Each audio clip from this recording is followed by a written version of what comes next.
Sir आज की इस वीडियो में मैं ये बताऊंगा कि आप कैसे पता करें कि कौन सा स्टॉक लॉन्ग टर्म के लिए इन्वेस्टमेंट के लिए एक सही जगह पे है। क्योंकि अभी आप देख रहे होंगे निफ्टी फिफ्टी पे, निफ्टी फिफ्टी दिखा देता हूँ। अभी आप निफ्टी फिफ्टी देखेंगे तो ऑल टाइम हाई से कितना करेक्ट हो चुका है। ठीक है, जैसे अभी निफ्टी फिफ्टी का मैं चार्ट खोल के दिखाता हूँ। एक मिनट। निफ्टी, ठीक है, आप ये निफ्टी फिफ्टी देख सकते हैं। ठीक है, मैं इसका डेली का चार्ट लगाता हूँ, निफ्टी फिफ्टी डेली। ठीक है, तो आप ये देखिए निफ्टी फिफ्टी का डेली। एक मिनट, ये Nifty fifty daily, daily chart पे देखिए निफ्टी फिफ्टी का आप हाई देखेंगे। ये देखिए हाई कितनी तारीख का लगा, 27 सितंबर 2024 को निफ्टी फिफ्टी का हाई लगा है 26,277 का। ठीक है, तो इस जगह से निफ्टी फिफ्टी अभी कितना करेक्ट हो चुका है। निफ्टी फिफ्टी इस जगह से अप्रोक्स हो चुका है करीब करीब इस जगह से हाई से। ठीक है, निफ्टी फिफ्टी इस जगह से अभी करेक्ट हो चुका करीब करीब 10%। ठीक है, 10.5% मतलब मार्केट टूट चुकी है अपने हाई से, जो कि सितंबर में लगा था। ठीक है, अभी क्या है कि अब आपको लॉन्ग टर्म के लिए स्टॉक्स पिक करने हैं, क्योंकि बहुत सारे स्टॉक्स हैं जो अभी अच्छी जगह पर हैं बाइंग करने के लिए। ठीक है, तो हम कैसे पता करेंगे बाइंग करने के लिए। जो भी स्टॉक आप बाय करना चाहते हो, फॉर एग्जांपल, जैसे एग्जांपल के लिए मैं कोई भी स्टॉक ले लेता हूँ। आरईसी हो गया, ठीक है, टाटा पावर हो गया, टाटा स्टील हो गया, जो भी है XYZ। ठीक है, इरेडा हो गया, ITDC हो गया, IRCTC हो गया। ठीक है, तो स्टॉक्स को देखना है हमें बाय के लिए। सबसे पहले हम क्या करेंगे, एक इरेडा या कोई भी स्टॉक, हम एग्जांपल के लिए हम आरईसी ओपन कर लेते हैं।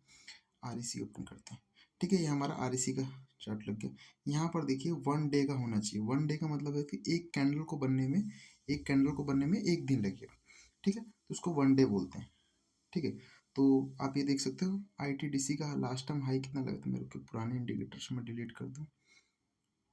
ठीक है, पुराने इंडिकेटर। अभी देखिए लास्ट टाइम इसका जो हाई लगा था, ये लगा था हाई, ये लास्ट टाइम जो हाई इसका लगा है, ये लगा है। ये कौन सा दिन है, ये है, ये जो है ये हाई है।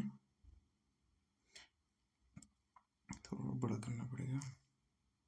ये देखिए 12 जुलाई 2024 को लगा था इसका हाई। कितने का हाई लगा था, हाई लगा था करीब करीब 654 रुपये का, 654 रुपये का। ठीक है, तो 654 का हाई लगा था और अभी करंट में ट्रेड कर रहा है 508 रुपये पे। आप ये देख सकते हैं जिस जगह पे ट्रेड कर रहा है, ये इस जगह पे पहले भी कितनी बार आ चुका है। ये देखिए कितनी बार आ चुका है।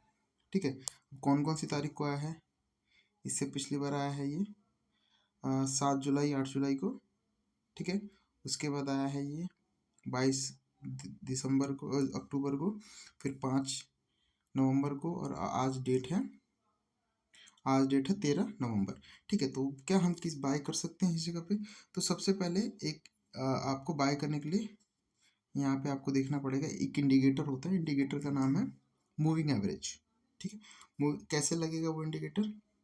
आप सबसे पहले यहाँ पर जाइए, ये दिख रहा होगा, इस पर क्लिक कीजिए। एक इंडिकेटर का सेक्शन आ गया। ठीक है, इंडिकेटर के सेक्शन पर क्लिक करेंगे और यहाँ पर सर्च करेंगे मूविंग, या फिर आप सिंपल सर्च करिए EMA। ठीक है, EMA सर्च करेंगे तो उसका नाम आ गया मूविंग एवरेज एक्सपोनेंशियल। ठीक है, आप इस पर क्लिक करेंगे। ठीक है, ये देखिए हमारे चार्ट पे लग चुका है ये मूविंग एवरेज एक्सपोनेंशियल। ठीक है, मूविंग एवरेज एक्सपोनेंशियल का मतलब क्या होता है, जो पिछले, जैसे अब ये देखिए इसकी सेटिंग में हम जाएंगे तो देखिए 9 डिफ़ॉल्ट सेट है। 9 को सेट कर हटा के करेंगे हम 200। ठीक है, ओके करेंगे। ठीक है, देखिए इसका मतलब ये है कि कोई भी स्टॉक में हम 200 मूविंग एवरेज लगाएंगे। ठीक है, और कोई भी कैंडल इस 200 मूविंग एवरेज के ऊपर क्लोज होती है। फॉर एग्जांपल यहाँ पर लास्ट टाइम ये स्टॉक 2022 में इस जगह पे था। ठीक है, मूविंग एवरेज क्रॉस किया था। ठीक है, इस जगह पे पहले क्रॉस किया। ठीक है, यहाँ से कितने हैं, 95 के आसपास। ठीक है, फिर उसके बाद ये हाई लगा इतना 108 110 का। ठीक है, उसके बाद आगे वापस नीचे SL हिट हो गया, क्योंकि स्टॉप लॉस क्या लगता है, आपने मान लीजिए ये मूविंग एवरेज है अपना। ठीक है, अपना मूविंग एवरेज है, कैंडल ऊपर क्लोज करती है, ठीक है, तो आप यहाँ पर बाय करोगे, बाय करके मूविंग एवरेज जब तक ऊपर जाता रहेगा तब तक आपका बाय, और आपका जो एसएल लगेगा इस मूविंग एवरेज के नीचे लगेगा, जो मूविंग एवरेज है इसके नीचे लगेगा, ठीक है। तो इस तरह से अपना रहेगा।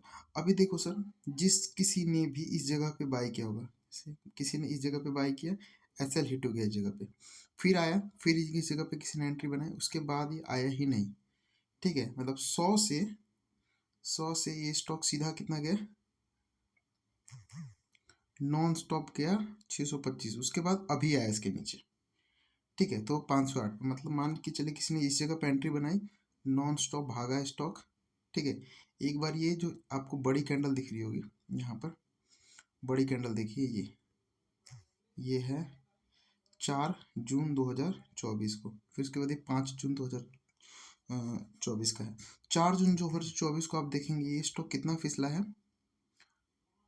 ठीक है, उस दिन ये फिसला है करीब करीब, हाई कितना है 594 का, लो कितना है 446 का, ठीक है, मतलब 100 पॉइंट से भी ज़्यादा ही उस दिन ये गिरा था, ठीक है। तो उस दिन गिरने का रीज़न ये था, उस दिन इलेक्शन का रिजल्ट आया था 4 जून को, इतनी बड़ी जो फॉल आई है ना, ठीक है, उस दिन इलेक्शन का रिजल्ट आया था, उसके अगले दिन 5 तारीख को भी ये स्टॉक गिरा है, बट रिकवरी कर ली, 200 मूविंग एवरेज पे सपोर्ट लेके उसके बाद ऊपर चला गया, ठीक है। मतलब यहाँ पर भी अपना एसएल हिट नहीं हुआ, एसएल अपना हिट कहाँ हुआ, इस जगह पे, इधर कहीं, यहाँ पे इस कैंडल पे हिट हुआ है। ये कौन सा दिन है, ये दिन है अपना, ठीक है, ये दिन है अपना 4 अक्टूबर 2024, ठीक है। उस दिन कैंडल ये क्लोज हुई है इसके नीचे, ठीक है, तो उस दिन हमारा एसएल हिट हुआ है, ठीक है। अदरवाइज 100 से 600, 650, 650 का लेवल वन वे आया, ठीक है। तो ये मूविंग एवरेज का होता है। अभी जैसे एक स्टॉक मेरे रडार पे है, जैसे अभी मैं बताऊं, स्टॉक का नाम है बजाज ऑटो, ठीक है, बजाज ऑटो, ठीक है, मेरी वॉच लिस्ट में ऑलरेडी ऐड है ये, ठीक है। इस पर हम देखेंगे 200 मूविंग एवरेज के पास है, ठीक है। तो यहाँ पर आप बाय कर सकते हैं, ऐसा हो सकता है कि इस जगह पे सपोर्ट लेके अगेन ऊपर चला जाए, ठीक है। तो लॉन्ग टर्म अगर आप इन्वेस्टमेंट करते हैं तो आप इस पर ट्रस्ट करके बाय कर सकते हैं, ठीक है। मतलब ट्रस्ट करके मतलब स्टॉक अच्छी कंपनी का होना चाहिए, बजाज ऑटो को सभी जानते हैं, स्टॉक नो डाउट बहुत अच्छा है, ठीक है। अब जैसे और भी स्टॉक है, जैसे मैं दिखाऊं, टाटा पावर या टाटा मोटर्स, ठीक है, टाटा मोटर्स को हम देखते हैं, ये डेली चार्ट है टाटा मोटर्स का, ठीक है। डेली चार्ट पर टाटा मोटर्स नीचे आ चुका है, ठीक है। तो देखिए अभी डेली चार्ट पे टाटा मोटर्स नीचे आ चुका है, तो अभी इसमें वेट करने की राय है, ठीक है। अभी आप इसको होल्ड कीजिए, जब ये 200 मूविंग एवरेज के पास जाए और एक भी कैंडल ऊपर क्लोज करे, आप एंट्री कर सकते हैं। या फिर अगर आपका व्यू इसको लेके 10 साल 15 साल का व्यू हो, तो आप यहाँ पर भी एवरेज कर सकते हैं, और नीचे आप और खरीदिए, ठीक है। तो इस तरह से आप इन्वेस्टमेंट कर सकते हैं। अभी देखिए टाटा मोटर्स की अगर मैं बताऊं पहले का, ये कभी एंट्री बनी है, ये इस जगह पे, इसके भी मई 2000 अप्रैल 2023 में इस जगह पे 430 के आसपास कैंडल क्लोज हुई है मूविंग एवरेज के ऊपर, ठीक है। और उस टाइम से लेके नॉन स्टॉप इसने 1100 रुपये के करीब का हाई बनाया, उसके बाद इस जगह पे कोई एग्जिट भी होगी, क्योंकि मूविंग एवरेज के नीचे एसएल हिट हो गया हमारा, ठीक है। तो इस तरह से आप इसमें ट्रेड कर सकते हैं। और भी स्टॉक्स हैं, आप सभी का देख सकते हैं, आप ये देखिए, जैसे अभी देखिए ये है अशोक लेलैंड, तो जिस जगह पर है यहाँ पर बाइंग बनती है, ये लेवल दिख रहा होगा आपको कि इस जगह पे ये स्टॉक ने पहले सपोर्ट लिया, फिर यहाँ पर तो रजिस्टेंस लिया, सॉरी, तो 230 के ऊपर जाए आप यहाँ पर बाइंग प्लान कर सकते हैं, ठीक है।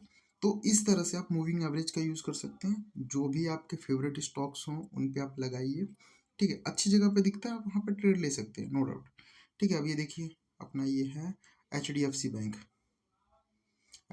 बैंक कई बार आया, ठीक है, ऊपर, फिर सपोर्ट लेके फिर ऊपर, ऐसा हो सकता है कि मूविंग एवरेज ऐसे चले, फिर यहाँ पे सपोर्ट ले फिर ऊपर, ठीक है। तो इस तरह से आप 200 डे मूविंग एवरेज कैसे लगाना है, अगेन मैं यहाँ पर जाएंगे, इस जगह पे इंडिकेटर्स का सेक्शन है, इंडिकेटर्स पे जाएंगे और इन इंडिकेटर्स पे सर्च करेंगे EMA, ठीक है, EMA मूविंग एवरेज एक्सपोनेंशियल आ जाएगा, इसको क्लिक करेंगे, अपना ऑलरेडी लगा हुआ है इस पर, ठीक है, हमारे चार्ट पे पहले से ही लगा हुआ है।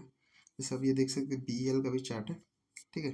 BEL के चार्ट पे मूविंग एवरेज कितना अच्छा वर्क करता है यहाँ पे, ठीक है। तो इस तरह से आप ट्रेड इसमें इनिशिएट कर सकते हैं, ठीक है। एक अच्छा सपोर्ट की तरह काम करता है। नीचे से प्राइस जाता है, ऐसा हो सकता है इस पर रजिस्ट्रेशन लेके नहीं वापस नीचे आ जाए, ठीक है। कंफर्मेशन तभी होगा जब इसके ऊपर कैंडल क्लोज करके ऊपर जाए, ठीक है। तो इस तरह से आप ट्रेड इनिशिएट कर सकते हैं। अभी मार्केट काफ़ी टूटी है, आप देखेंगे निफ्टी 50 करीब करीब 10 साढ़े 10% टूटा है। आज का भी आप देखेंगे तो 1.3% अप्रोक्स 350 पॉइंट टूटी है निफ्टी 50, ठीक है। तो इस जगह पे आप प्लान कर सकते हैं, ठीक है। ये निफ्टी 50 का डेली का चार्ट है, ठीक है। अभी निफ्टी 50 ने ज़बरदस्त रैली दी है 2023 में 2024 में, ठीक है। कंटिन्यूसली भागा निफ्टी 50, थोड़ी सी ये बस आप कह सकते हैं प्रॉफिट बुकिंग है, ठीक है। ऐसा हो सकता है अगेन वापस चला जाए, ठीक है। तो घबराने वाली कोई बात नहीं है। अच्छे अच्छे स्टॉक्स हैं, अच्छे अच्छे भाव पे मिल रहे हैं, आप खरीदिए, ये टाइम खरीदने का है। हाँ, एक दो चीज़ें मैं आपको और बताऊंगा। उसके लिए क्या है, आपको थोड़ा डेटा समझना पड़ेगा कि FIIs क्या कर रहे हैं, DIIs क्या कर रहे हैं। अभी मैं आपको वो भी दिखा देता हूँ। ये देखिए, आप गूगल पे आइए, गूगल पे सर्च कीजिए रिसर्च 360, ठीक है। रिसर्च 360 पे क्लिक करेंगे, सबसे पहली वेबसाइट आएगी, इस पे जाइए, ठीक है। आप यहाँ पे ना आपको सेक्शन दिख जाएंगे, इधर एक आपको सेक्शन दिखेगा FIIs का, ठीक है। FIIs का सेक्शन दिख जाएगा एक, ठीक है। FIIs पे क्लिक कीजिए, ठीक है। FIIs पे क्लिक करेंगे, यहाँ पर आपको डेटा दिख रहा होगा FIIs का, FIIs डेली। आप इसको मंथली कर सकते हैं, जैसे फॉर एग्जांपल मंथली किया, ठीक है। मंथली बेसिस पे देखिए, ये अक्टूबर 2024 में 1,14,445 करोड़, ठीक है। आप ये जो देख रहे हैं ना, ये डिजिट, ये करोड़ में है, ठीक है। नवंबर महीने में 27,683 करोड़ की अब तक सेलिंग हो चुकी है, ठीक है। ये जो अक्टूबर में इतनी भयंकर सेलिंग हुई है ना, अभी तक आप हिस्ट्री देख सकते हैं, इससे पहले कभी नहीं हुई है। ये है जून 2022 का डेटा, 58,000 करोड़। मैं 2020 का भी दिखाता हूँ। मार्च 2020 में कोरोना था ना, मार्च 2020, ये देखिए, तब भी 65,000 करोड़ की सेलिंग हुई थी।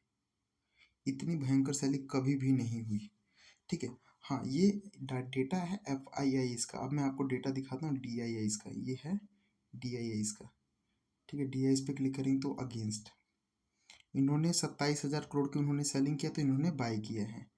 अक्टूबर 2024 में उन्होंने 1,14,000 करोड़ की सेलिंग करी है, तो इन्होंने 1,07,000 करोड़ की बाइंग करी है। यहाँ पे अगेंस्ट है, उल्टा है बिल्कुल। इन्होंने भी पूरा पैसा मार्केट से मतलब बाई किया है, उन्होंने बेचा है, इन्होंने खरीदा है, ठीक है। इनका हम मार्च का डेटा देखते हैं, मार्च 2020 में उन्होंने बेचा था, इन्होंने खरीदा था, ठीक है। तो इस तरह से डेटा वर्क करता है। आप FIIs की DIIs की सेलिंग देख सकते हैं। आज जैसे 13 नवंबर है, 13 नवंबर का आपको दिख रहा होगा नेट, ठीक है, डेरिवेटिव्स में, ठीक है। यहाँ पे आपको कैश का दिख रहा होगा, इधर कैश का है, ठीक है। इधर फ्यूचर का है, ठीक है। और ये ऑप्शंस फ्यूचर का, FIIs का, इंडेक्स फ्यूचर्स का, मतलब वो हेजिंग करने के लिए ओनली यूज़ करते हैं। तो इसको आप रीड मत करिए, इसको रीड मत करिए, ओनली आप इसको रीड करिए कि कैश में क्या लिखे गए हैं, क्योंकि फ्यूचर्स ओनली हेजिंग के लिए यूज़ होता है, इन्वेस्टमेंट नहीं है वो, ठीक है। इसके करने से कोई ज़्यादा इम्पैक्ट नहीं पड़ता, बट इससे बहुत इम्पैक्ट पड़ता है कैश से, क्योंकि किसी भी कंपनी से इक्विटी निकाली जा रही है, लगाई जा रही है, ठीक है। तो यहाँ पर हाँ, आप डेली का भी देख सकते हैं, इस पर क्लिक करके आप डेली भी देख सकते हैं कि आप 13 नवंबर का देखिए, 6,145 करोड़ की FIIs ने, सॉरी DIIs ने बाइंग करी है, FIIs ने 2,500 करोड़ की सेलिंग करी है, ठीक है। तो आप इसी हिसाब से आइडिया लगा सकते हैं। एक दो चीज़ें मैं आपको और बताऊंगा कि हमारे इंडिया में FIIs का जो डेटा है वो 68 लाख करोड़ का है। अब कितना रकम होता है, 68 लिखिए, ठीक है। फिर लाख में जितने जीरो होते हैं उतने लिखिए, फिर करोड़ में जितने जीरो होते हैं उतने लिखिए। इतना पैसा हमारे FIIs का है, जो पिछले महीने FIIs ने सेलिंग करी है, ये 1,14,000 करोड़ की। 68 लाख करोड़ का सिर्फ 1.5% है, ठीक है। तो ये जो मार्केट जो 1.5% 10% अपनी टूटी है ना, अपनी इंडियन मार्केट, ठीक है, ये थोड़ी पैनिकनेस भी बोल सकते हैं, ठीक है, पैनिकनेस भी बोल सकते हैं। ये जो मार्केट टूटी है 10% पिछले महीने से लेकर अब तक, ठीक है, थोड़ी सी पैनिकनेस भी बोल सकते हैं कि रिटेलर्स को भगाया जा रहा है, बस हाइप क्रिएट की जा रही है मार्केट में, ठीक है। बाकी जो लॉन्ग टर्म इन्वेस्टमेंट जो इन्वेस्टर्स हैं वो इस जगह पर एवरेज करेंगे। अभी मैं निफ्टी 50 का दिखाऊं तो निफ्टी 50 बहुत ही क्रूशियल जोन पे है, बहुत ही मतलब सपोर्ट जोन पे है। निफ्टी 50 की मैं बात करूं तो आप ये देखिए, ये रहा, ये है, ये करीब करीब जून का डेटा है, जून मिड का डेटा है। उसके बाद नीचे आया फिर ऊपर। अब देखिए ये मूविंग एवरेज कितना अच्छा वर्क करती है। सपोर्ट, ये जगह पे सपोर्ट लिया, सपोर्ट, ठीक है, अगेन चांसेस है कि यहाँ से ऊपर जा सकता है, या ऐसा भी हो सकता है यहाँ से नीचे आ सकता है, ठीक है। बस हमको इस जगह पे एक्टिव रहना है, अपने हाथ में ज़्यादा से ज़्यादा कैश रखना है। ब्रेक होती है तो हम थोड़ा वेट करेंगे, ऐसा हो सकता है यहाँ से 2-4% की और करेक्शन है, ठीक है, इस जगह तक आ जाए, इस जगह तक आ जाए मार्केट 20,000 तक, ठीक है। तो हमारे को इस तरह से ट्रेड करना है स्टॉक्स। किस तरह से, अगर आपके फेवरेट स्टॉक्स हैं जैसे कि हाँ टाटा मोटर्स हैं जिन पे ट्रस्ट है, ठीक है, टाटा मोटर्स हो गए जो अच्छे अच्छे ग्रुप है, अडानी का ग्रुप हो गया, ठीक है, अडानी ग्रुप हो गया, या और भी रिलायंस का ग्रुप हो गया, ठीक है। तो जितने भी ग्रुप हैं उनके स्टॉक्स पे नज़र रखिए, ठीक है। थोड़ी सी करेक्शन हुई है 10%, बट ये मार्केट 10% टूटी है लेकिन स्टॉक्स 40% टूटे हैं अपने हाई से, 50% टूटे हैं अपने हाई से। तो इस जगह पर स्टॉक्स को बाय कर सकते हैं आप, अच्छे अच्छे स्टॉक्स को पिक कीजिए, बाय कीजिए। कुछ भी इशू हो मुझे बताइए, ठीक है। अभी के लिए फ़िलहाल इतना ही, बाकी अगर इससे रिलेटेड कोई डाउट हो तो मुझे प्लीज़ बताइए।